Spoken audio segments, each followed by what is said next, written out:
trapped in there.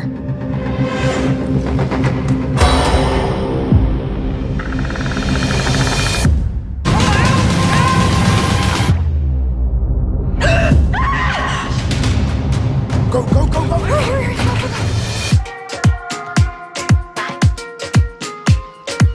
May your beer always be cold, voice be hot, it's you and me. No matter what!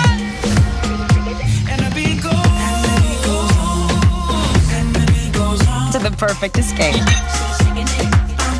This is Josh. Hey. We have a surprise for you.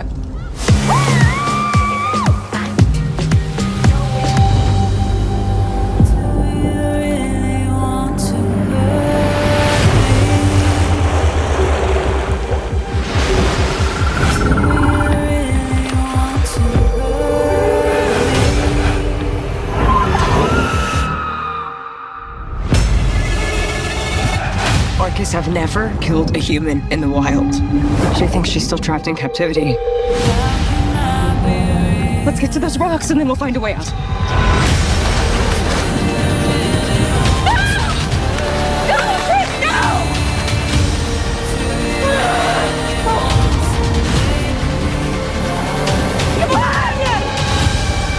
We are going to get through this.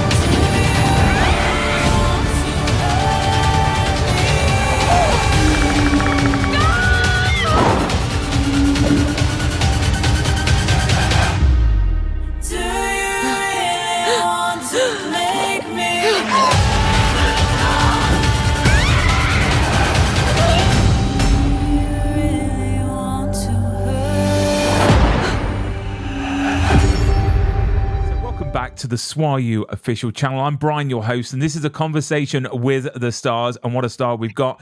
She is all the way around the other side of the world. She is a time traveler, also an actor and producer. It's Mia Grunwald. Mia, welcome to the show. Thanks so much, Bryan. Thanks for having me. It is a pleasure, and yes, you are a time traveler. It's now 6 p.m. your side, 8 a.m. my side, which I think it's always crazy to think. But I've had to interview a few people from Australia before, so this is actually quite a good time, because before I had to get up at I think it was 5 o'clock in the morning and 6 o'clock in the morning to interview Michael Bishop and Joshua Orpin, which are our fellow Aussies. But another thing, before we start with your career and Killer Whale that's out at the moment, I had this conversation with Michael and Joshua about Australia, because I would love to come to Australia, but I'm scared of creepy. So you haven't been yet? No. We've got relatives in New Zealand where I know there's no poisonous animals, only lots of sheep. So in Australia, how true is it that you're never more than 10 meters away from something that's poisonous? It's so funny. I have worked with so many international actors from the States mostly that come here and expect to be kind of harassed everywhere they go by different types of animals trying to kill them, like snakes, kangaroos, spiders, insects. And honestly, I mean, being born here and raised here, maybe I'm a little bit kind of numb to it all, but I think it's false. There's not that many things that are killing you on a day-to-day life. Sure, if you go and swim in the ocean, a shark might eat you, or if you go into the outback, a snake that's super venomous might bite you, but not if you're in the city and kind of more populated parts of Australia. I think it's a bit of a myth. But the thing is, Joshua said to me, he said, "Oh no, it's all right. They're out in the wilderness, not in the cities." But what stops them from coming into the cities? Do you know what I mean? Do they go, Barry, no, we can't go any further. That's the city. Yeah, we they can't all go talk. in there. You Do you know didn't what I mean? That? They have this language between them and they all chat. They're all there on WhatsApp going, no, we can't go into the city. We just can't stay in the wilderness. But let's talk about you, Mia. So where are you calling in from at the moment? I'm in Brisbane at the moment, which is a beautiful part of Australia. It's in Queensland, which is known as the Sunshine State. So it's kind of a lot of beaches and palm trees, very tropical. Wow. Wow. I'm so jealous because it's so cold in the UK right now. Yeah, So I can imagine. I know it is terrible at the moment. So before we dive in, what's the one thing people are usually surprised to learn about you, Mia? Oh, that's a good question.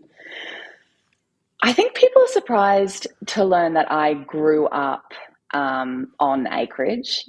I kind of grew up almost on a farm, riding horses, looking after chickens, and not being in the city. I think now I'm very much a bit of both, but I live mostly in the city, and my job takes me into the city a lot. But I kind of just love being in nature and being on the back of a horse and being around animals. My mum still lives out on farm, so I kind of escape out there as much as I can. Oh, that is awesome. Absolutely awesome. And when you Yeah. look back on your younger self, did you always want to be an actor? Or did the career just sneak up on you? Did you want to have a normal 9 to 5 job, work in a coffee shop just like Kim in the Christmas movie? Or was it always a dream that you wanted to follow? As long as I can remember, I've wanted to do it. I feel like that's such a cop out of an answer, but it's honestly that I have been the kid that every Christmas, every Easter, any time that family was together in the house, I'm putting on performances. I'm making everyone sit down to watch this play that I've done. I'm trying on all my mum's friends' shoes when they come over for dinner parties, parading around the house. Like I feel like I always wanted to tell stories and be a character and be different, you know? Mm. Although my dream job when I was really young was to be a checkout chick. Like in Coles, Woolies, Trader Joe's. What do you have in the UK? What's yours? Tesco's. Tesco. Yeah, Tesco. I just wanted to do the beat with the groceries and the bagging. You know, I thought that was everything. But that sounds fun, doesn't it? I mean, my 12-year-old Lois, she loves acting. They're actually my two girls are actually currently in a show. So this week is show week. So it's going to be absolutely. I've got an 8-year-old and a 12-year-old, and they're absolutely worn out. Yeah. But my 12-year-old, her dream job, apart from being an actor, is being a barista. And I just think that's so sweet. Do you know what I mean? It's like I get it, babe. I get it. A rocket scientist or something like that. But no, she likes coffee at 12. It's terrible. Well, tell her that I was able to live her dream and I was an actress playing the role of a barista. So, hey, synergy. But that's the great thing about an actor. You can actually play any career at any point, so which is good. Exactly. And, I mean, you played a doctor in the upcoming Monarch, Legacy of Monsters, which is awesome to hear. Do you remember the moment, though, that you thought, this might be actually my job for life? Was there a moment in your career that it cemented your decision to be an actor? I think, honestly, with this industry, and I think a lot of other people in the industry would agree, that it is up and down all the time. And so there's been so many moments where I've gone, yes, this is everything. This is what I love. This is what I'm meant to do, and cementing what you've said and going, this is what I want to do for the rest of my life. But then there have been other moments where I've gone, God, this is so hard. And do I want to keep doing this? And something always pulls you back in if it is your passion and you're meant to do it. But I don't remember a moment. I've had several moments where things have kind of clicked into place and I've understood it more. But when I was in high school, I really picked it up and I started training outside of school whilst I was in school and becoming really serious about it and doing a lot of plays and that part of my life. And then getting my first agent at 13 in high school, I think was a big step into that direction, you know? And when you started and you decided you want to take this challenge on and this journey, can you remember the first job that you did, like your first acting job? And when you look back now, does it make you cringe or are you quite proud of it? A bit of both, I think. I think it makes me cringe because, I don't know, you kind of don't know how much you don't know at the time. And I think back and go, wow, I had so much to learn and so much growth to go through, but am really proud of myself at the age of 13, putting myself out there. And like at 13, you're kind of going through the awkward, ugly phase. I don't know if you remember going through that. Well, your daughters I was doing stuff at 13. I was acting as well and being in TV. Were you? And yeah, and literally at that age, I mean, to be honest, I was as wide as I was tall, and I was in a film with an actress called Samantha Morton, who went on to win like Emmys and stuff like that. And my name on the film was Donut, which I thought was quite funny. And but looking back now, I can't look at myself now.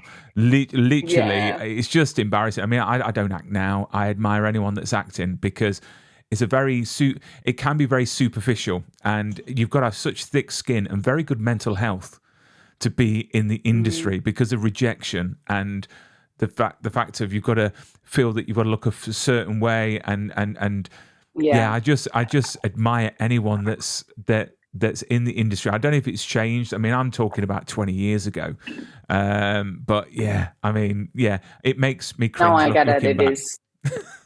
Yeah. Well, donut. I mean, I think that's iconic. I know, and I don't show that off. Do you know what I mean? And I've been on the West End in later years, and I played better characters. My character was called Moose. I was in Casper the musical, and literally I was one of the ghost hunters called Moose. But that's better than Donut. So there we go. I'm climbing up the names. Only up from here. Yeah. So, I mean, obviously, knowing what you know now, looking at your 13-year-old self that's starting out in the industry, getting that agent for the first time, what would you have told her, in the way of like sort of life lessons, if you could have? Oh, man. I think I would have said, you are the special sauce. Like you're the reason that you're going to succeed in this industry and what you want to do. You're the reason people are going to want to work with you, because I think really, as cliche as it is, just try and be you as much as you can and learn about yourself, become as self-aware as you can be, because that is what people are going to want to buy into. It's kind of harsh to say that as a commercial thing, but as an actor, it is a commercial business. And so people want to buy into whoever you are and whatever you've got. And if you're trying to be like someone else, they're just going to go get that other person. Like, why would they go with you? So I think I would just tell her to lean into the weirdness of me and just be me, which is really hard to do. I've been on definitely a huge journey getting there to learn more about myself and feel, as you said, in this industry, people judge and you kind of are trying to always, you feel like you're trying to prove yourself, but the minute you figure out that you don't have to and you can just be, that's, I think, the freedom in this job. That's a wonderful answer. And it's kind of what I tell my girls. I say, don't be a sheep, be a shepherd. Do you know what I mean? Don't follow the the other girls, because it's very much they've got to look a certain way, be a certain way. And I'm like, be the weird one, be the one that stands out, because being your own self will get you further than copying everyone else. Exactly. So, is there a role that changed your confidence in your ability? I mean, you've done so much, but has there been a role that actually has made you a lot more confident in what you do? I actually would say, I don't know about confidence, but the Song of Colour, my character Ivy, she changed me. Like, that whole experience really changed me. And it's funny because it's the most low budget film in the past 5 years that I've done, or TV series. Like, comparing it to my most recent credits, it is not the biggest by any means, but it had the biggest effect on me personally. And I think it's because of the time of my life that I did it in. I was going through this kind of growth journey, this healing journey, leaving a lot in the past, and then stepping into her just changed me massively. And I think that has changed my confidence for sure. I often say indie movies and low budget movies are often the best ones because they haven't got Yeah. any interference with the studios. It's straight from writer to page to Oh man, screen. you're so right. And they're just fantastic to watch. And I wanted to just talk about the Song of Colour because you've just taken it to the Brisbane Film Festival, if I'm right in saying. What was that experience like, seeing the reaction of the viewers after seeing the movie? Bryan, it was so surreal. So it's the Brisbane Indie Film Festival, which really showcases not only indie films in Brisbane, but Australia and also internationally. So it's pretty big, the festival, and it gets a lot of submissions. And we ended up winning Best Feature, and we sold out a 200-person cinema, which was, I'd never even thought.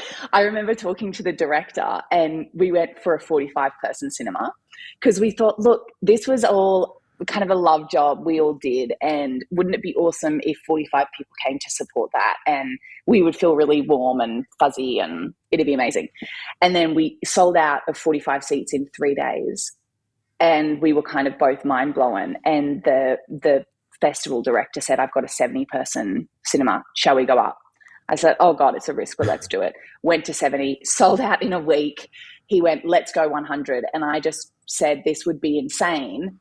And we sold out the 100, and we still had people messaging, and, like casting directors and media outlets being like, we want to come and cover the film, or we want to come and... It was mental. So 200 people came and saw it. And it's something I will always remember because it's kind of, I went into the project thinking it was totally just for the love of art and cinema and storytelling. I did not even think that kind of it would get out so much. And maybe that's why it has, because everyone just went in with this full heart, And is it going to have like an international release? Because I've seen like little clips of it and I want to watch it. So when is it going to have like an international release? Because I think I read somewhere that it was going to. So we are planning an international release. I don't know yet what platform that's going to be on. We want to do festival run first.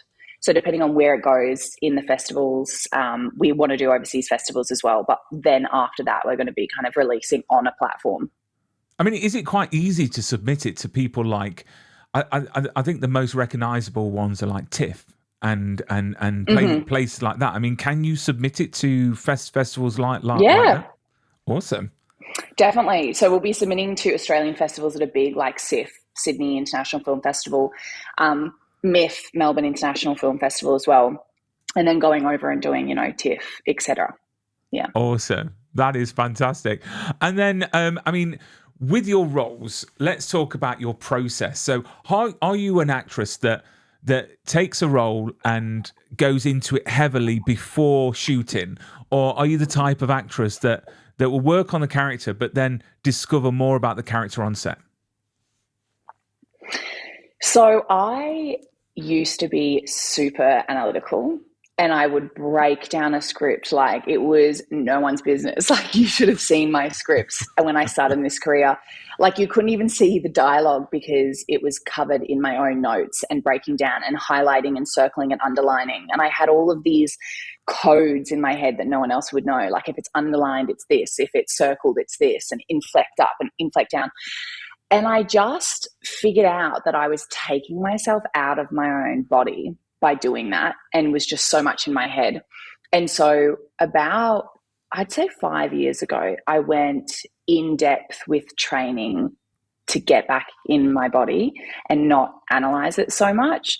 And so now I think my process now compared to like 10 years ago is really different with characters. And I try and find her, whoever she is, in my body first before I turn to the page and go into my brain. Because I find if I do it the other way around and start in my brain, I kind of overanalyze her and then can't find her as well in my body.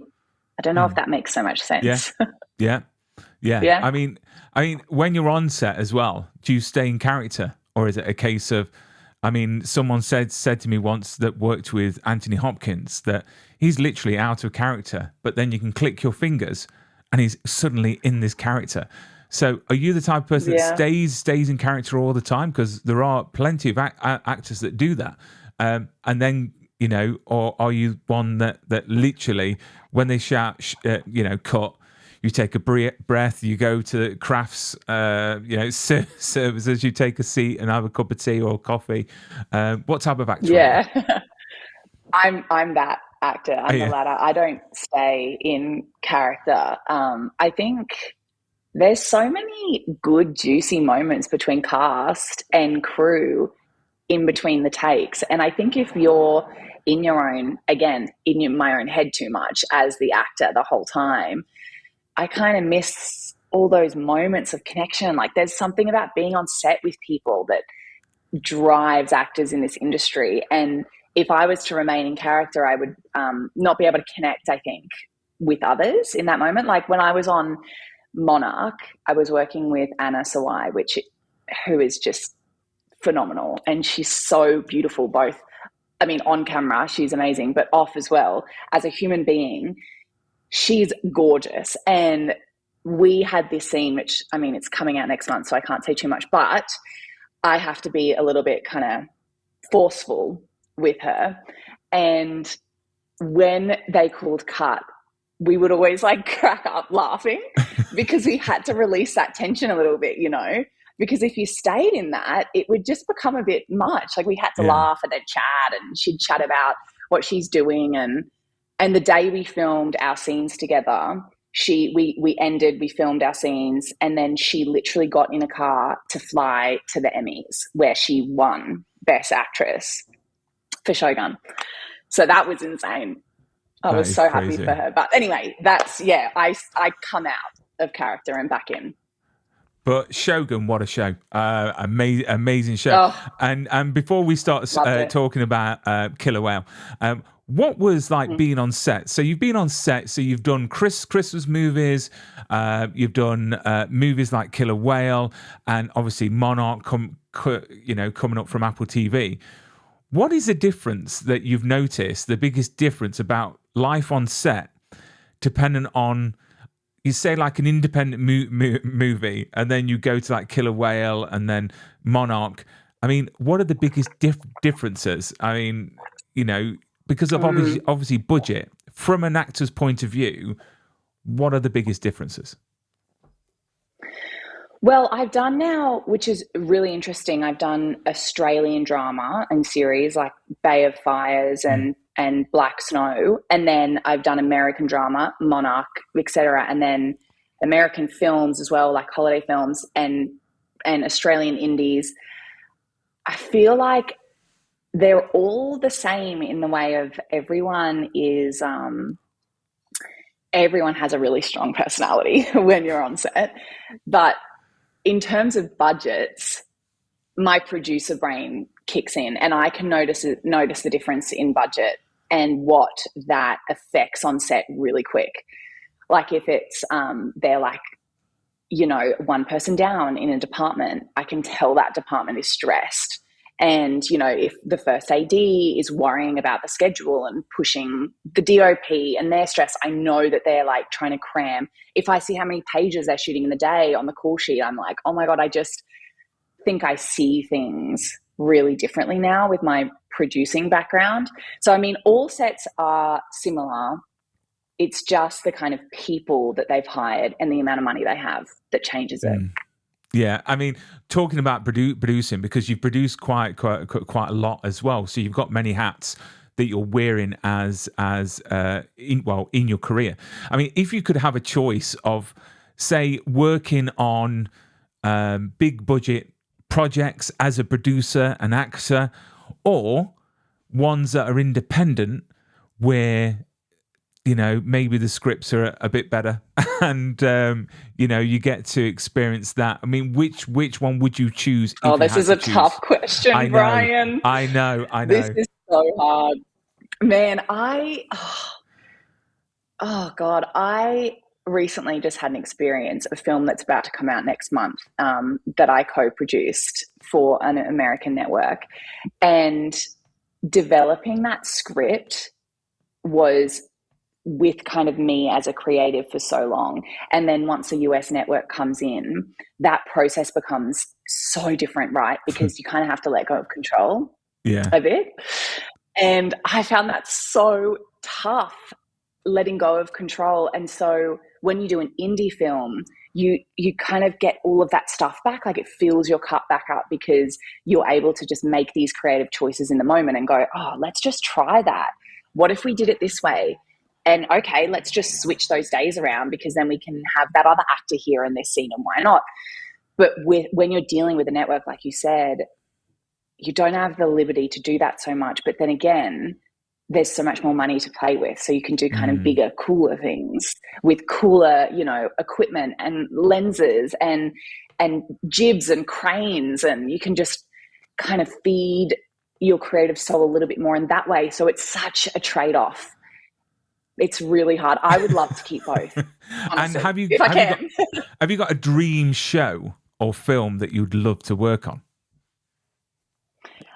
My heart, and I feel like you'll understand this, is in British period dramas.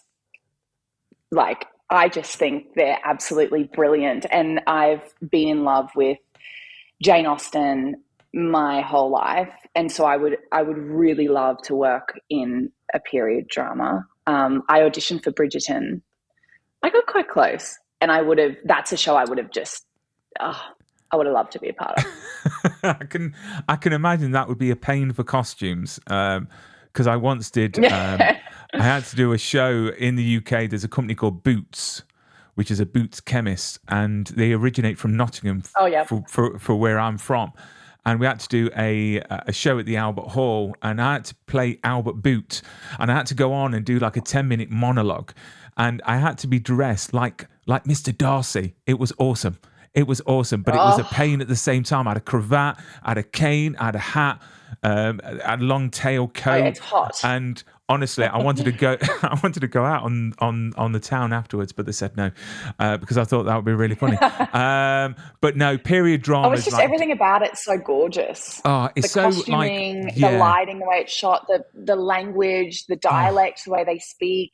It's so romantic. Yeah, I mean, I'm obsessed with language at the moment, in the way of like old American films, like It's a Wonderful Life and stuff like that. The way they used to speak, and the same with old English shows, even TV shows, at the way they used to speak, and how it's changed.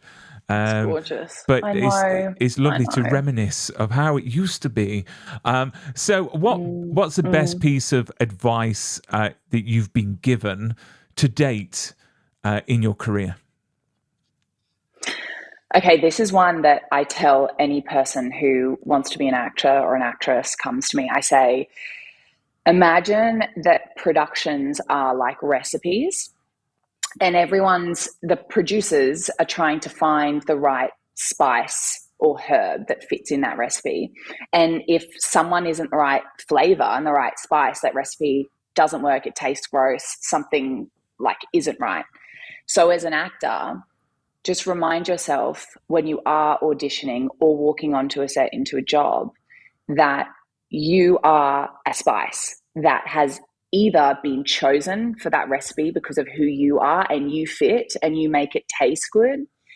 But if you don't get that audition, it's because you're not the right spice for that recipe. But there is another recipe out there that you're right for, and you can't kind of make yourself work. You can't put, a certain spice into a recipe. You can't put a Middle Eastern spice into an Italian pasta. Like, it just doesn't taste good. But if you are the right recipe, it makes a bloody good meal. That was the best advice. We need to get that on a t-shirt. I think we could use that in life. We do. You're not the right. That's put it on a t-shirt. Awesome. Send it to me. Exactly. and I've always said, like, as well as directors, a director is like a conductor of an orchestra. He's not the talent. Mm-hmm. He's just there to direct people. But on the flip side, what advice should actors definitely ignore? Ignore the notion and idea of having to be a certain way, fitting into a certain box. Like, it's literally the opposite. That's why it's infuriating.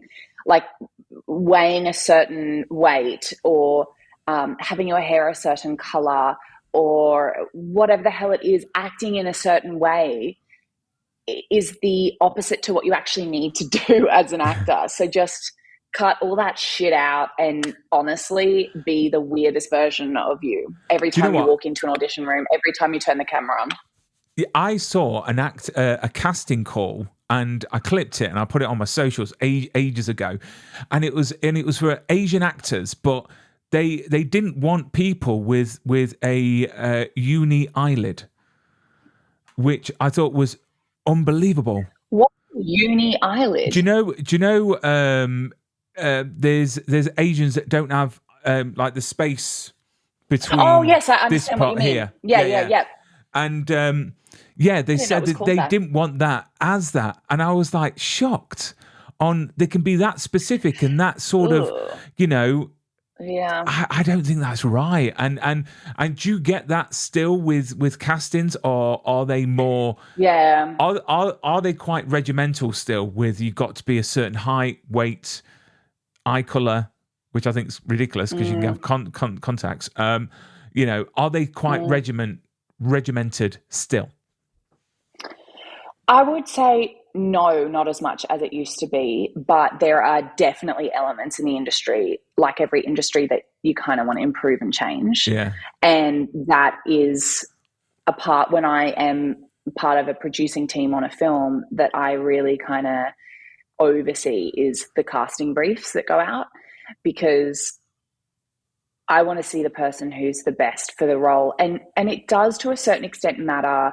Like, I've had an experience where the lead actress was blonde, and her best friend, number 3 in the film, who we all loved when her audition came through, was also blonde. And I remember the network going, well, we can't have both of them blonde. Like, they're going to look like sisters instead of best friends. And I just kind of went, I hear that. Let me have a conversation with her agent. And I said, can she dye her hair brown? And the agent went, oh, she's actually naturally brown. She would be happy to go back to brown. And then it was kind of sorted. Yeah. So I think it's just about having the communication and just being a bit more open-minded with briefs, That sounds crazy, but I suppose this is the thing with networks and studios. They're not the filmmakers; they're just the people that are, holding the purse of gold coins for the industry. But let's talk about Killer Whale. Killer Whale is out. I've seen it. Yeah. It's now given me a new fear. I did have a fear of sharks. But now I've got a fear of whales. Next, it'll be killer penguins. And that is me, done and dusted. If you could tell us a bit about the movie and the character that you play at the start. Yeah, of course. So I play Dana in Killer Whale, and I am a very small part of this epic story. And look, I think it's a great film. I think people are wanting escapism at the moment, and something to take them out of their real world. And the 2 girls, Virginia and Mel, are awesome. I just think they do so well. As you can imagine, they're not out in the ocean with an orca on a rock. A lot of it had to be simulated and filmed in, a huge pool. And I think that they do such a great job with their reactions and just immersing the audience to feel like it's all really happening. And it's pretty scary. And they've done a great job. I mean, as you said, they're not really out in the ocean. What it reminded me of was there was a film called Fall. I don't know if you've seen it, where you got the 2 girls. Yeah, Virginia's in that. Is she? Oh. Yeah. Virginia's the lead one of the leads in Fall. Is it where they're at the top of the pole? Oh like my at God. The tower? I was just really, but yeah. Oh Yeah. no. Well, no, I, actually, you've done well. It's like you've I, done your research because she's also in that. I think I'm just traumatized by that film, because that film as well it was awful to watch but great at the same time. But with this Yeah, film, yep. I love what they did with it, because it's believable. You get a great story. Their interactions is fantastic, and it's heartbreaking at parts. I've got to say, Yeah. I've got an actual picture of you on set. There you are. Yeah. On the actual film. I mean, what is it about the film? I mean, I presume you've watched it. Yeah. Yeah. So, what was your Yeah, I favorite have been bit? able to see it. What do you think the secret sauce of the film is? Oh, look, I love the shots where the whale goes underneath the girls and looks huge, because you're kind of taken out of it's the size proportions that I love when you see how huge that whale is and how small Yeah. they are compared to it. There's this scene where Virginia's, if you haven't seen her on the giveaway, no spoilers, but it's nighttime and it's raining, and she's on her own. And I just love how that looks and makes the audience feel like so isolated. But I also love, what I love about this film is the story about, you know, orcas in captivity, Yeah. because it's such a big topic at the moment. I mean, it's always been, but especially now, people are talking about orcas being left in abandoned theme parks. And there's Mhm. just so much out there at the moment that's really awful and really tragic. And I think this film talks about that Yeah. in a smart way. It kind of brings that topic to light. And if people are talking about it, that means, there's going to be action. People are aware about it, and awareness breeds action. So I hope that that's what this film brings. Which is great, because with my girls, I'll never take them to a big aquarium to see an animal like this, because I believe, like what they say in the film, they should be kept in the wild. And it's sad to say that Yeah. that there have been a few attacks from killer whales to their trainers in the past. So that is quite weird that this film is addressing that as well, and that it could happen. I mean, they're Yeah, it's pretty beautiful prevalent. creatures. They're beautiful creatures, but they should Yeah, be and they out should be in the in the wild. wild. Yeah, Yeah, yeah. Couldn't 100%. And I agree think, more.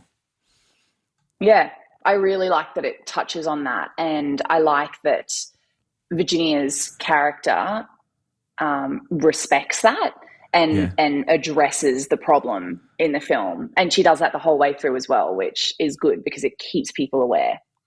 And the good thing about the film, it's not predictable. So with a lot of films that have got like killer animals in it, you sort of can tell what's going to happen, who's going to die, what's going to, but this film doesn't give you any of that, and it surprises you, which is Yeah, very, very good. Just a few more questions before love we that. bid farewell. What's the strangest thing that you've ever had happen to you on set? Oh, the strangest thing. Yeah. Oh God. You know what comes to my mind? Go on. I was I was filming this film called Love Is in the Air, and it was filmed with Delta Goodrem. I don't know if you know There we Delta. go. I'm You've prepared. this is See? one I prepared earlier. Great. So we filmed this in the Whitsunday Islands off Australia, and it's one of the most beautiful parts of Australia. If you're going to come, go to the Whitsundays. And I was in this scene where my dog has been bitten by a snake, and Dana, the Delta Goodrem, flies to pick me and the dog up. And the producers and the director were adamant that I should be carrying this dog for like the whole scene, like carrying it to the seaplane, putting the dog in, unloading it, carrying it away. And I signed up to that. I'm like 100%. Like if my dog is bitten by a snake, there's no way I'm letting my dog walk. I'm carrying my dog. Anyway, I arrived to set. I had not heard about the dog and what dog they chose. And I arrived to set, hair and makeup, wardrobe done, walk out, and I'm kind of waiting to meet my dog and don't realize the dog's been there the whole time. And the dog is an 80-kilo, 14-year-old dog who doesn't want to be picked up because he's 14. Oh dear. And They couldn't have got I you like just a went, Toto of a dog. Do you know what I mean? From Wizard of Oz. honestly, seriously, get me a Pomeranian, get me a Chihuahua, anything else than an 80-kilo Oh, 14-year-old bless you. dog. Her name was Berry, and she was so amazing, but she got really fed up. And I remember at the end of the scene, like, gratefully the director didn't have me do it that many times, but at the end of the scene my arms were like shaking because my muscles were like, I can't do this anymore. So that was pretty crazy. It was funny. Delta was laughing a lot because we were like, I can't believe this is happening, but it was a good time. That is great. That is great. We need to like clip that now and put it in as this is the scene. So if you weren't acting, Yeah, literally. what would you be doing right now if you weren't in the industry? Bryan, I would be a checkout chick. Tesco's, you know I would be. Excellent. No, I wouldn't be. I'd have to do it for a little bit. I'd have to kind of achieve that dream. Honestly, I don't know. I think I would have probably started a business. I worked in event management for a while. I did weddings. I was a wedding planner. But then I figured out working with brides is a whole nother thing. I've worked with a lot of wedding planners as well because I had my own entertainment business before the COVID, and wedding planners are quite particular. Were you the one that had like the Bluetooth headset on with a clipboard that would be walking around and going, "Yeah, you need to sort that. Yeah, that's look, not right. That's that. Yeah, brilliant." I was. I'm not going to lie to you. I love being organized. I love a clipboard. I think that's why I went into producing, to be honest. So I'd probably be doing some kind of managerial business in events because it'd have to be around creativity and creative people and art. But yeah, I mean, I never thought I just knew I always wanted to. I went to uni because my parents were kind of like, hey, do you want to get some other degrees under your belt? And I went to uni and I got a Bachelor of Business and a Bachelor of Creative Industry. So I could go, hey, I can have my own creative business if I don't want to act. So that's probably what I'd be doing. And that truly shows that you are creative, because creative people, I've often find that when they have got to have a mundane 9-to-5 job, they've got to do something else on the side that's creative to keep that mind going. And I am one of those people because if I wasn't doing this, I'll be stir crazy. I really would. And then you starred with so many great actors. One of those I had on the show not long ago, which was Christopher Russell, which he's adorable and genetically perfect, which I don't know if he was grown in a lab or it was grown by Hallmark in like some sort of lab of like the perfect human being. We all on set were just the whole time going, how does one have a jaw like that and a symmetrical face like that? I know. And I'm when I'm talking to him, I'm thinking, please have like a tick or something that is not perfect. But no, he doesn't. He was he lovely. Is actually annoyingly perfect. Yeah. And he was quite shy and humble. And I was like, damn it. But obviously that is one of the actors. Is there a certain actor that you've worked with that you've actually felt like you've gained something from the most, acting opposite? I love Merritt Patterson. So she was acting opposite Chris Russell in A Vintage Christmas. She's become a good friend just because I think she's so, there she is. She's so real and down to earth. And I think we're really similar in a lot of ways. We're really connected. And she kind of takes, when I'm with her on set, she takes the stress out of it for me. She just reminds me that we're having fun and we're playing dress ups and we're being believable. And I just have fun with her whenever I'm with her. I've done a few films with her now. I've like associate produced a film with her and acted alongside her. So we really have this thing. I would work with her in a heartbeat again. And I find it crazy as well that Christmas movies are always filmed in like springtime, and I can't believe that this Christmas films and they're winter films in Australia, of all places, when you could come to England. Well, not England, because it snows for like one day a year. The rest is just cloudy. But you Just could go to gloomy sort of and- Budapest or the Eastern European cities. But quick fire round before we bid farewell. So here we go. Early call time or night shoots? Which one? Night shoots. Night shoots. Film or TV?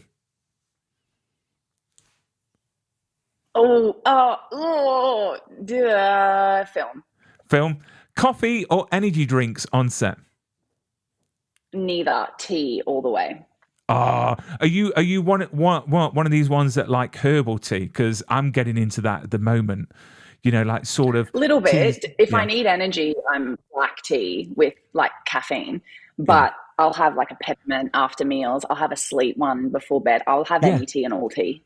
To be honest with you. Excellent. Excellent. Memorizing lines or hitting marks?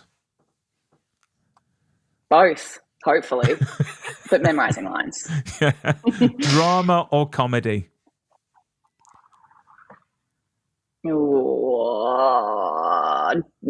Drama. Drama.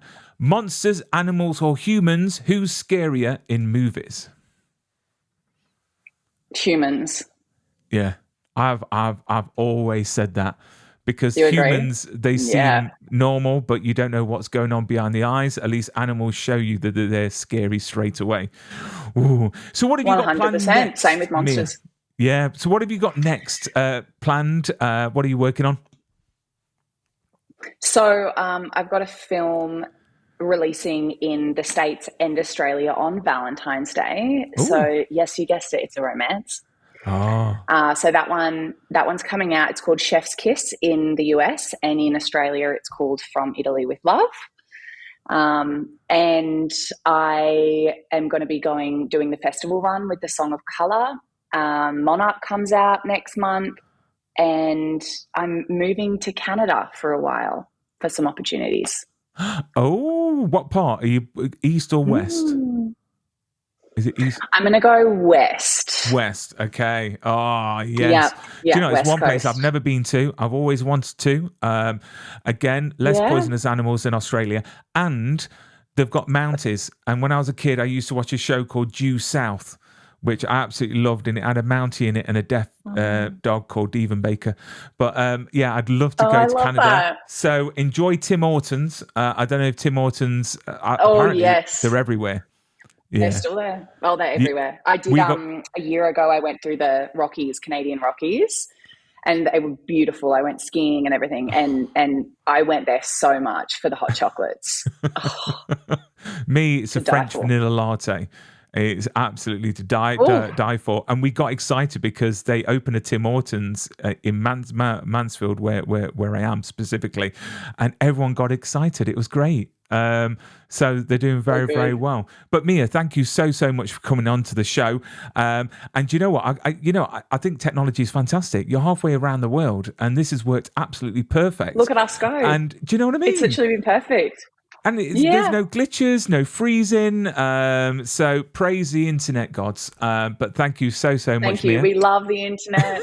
And thank you for having me and It's a pleasure. having a chat. I've loved it so much.